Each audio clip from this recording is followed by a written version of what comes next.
দামেস্কের আল মাইদান এলাকায় সেই অপেক্ষা শুধু ক্যালেন্ডারে নয়, হৃদয়েরও।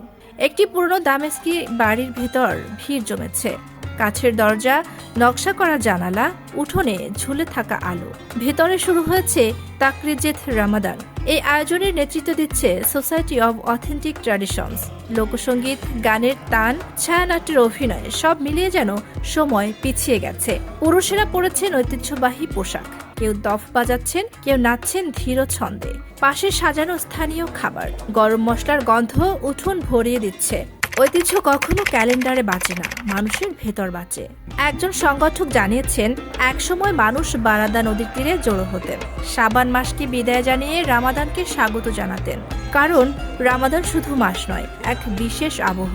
সেই আবহ টিকিয়ে রাখতেই এই আয়োজন।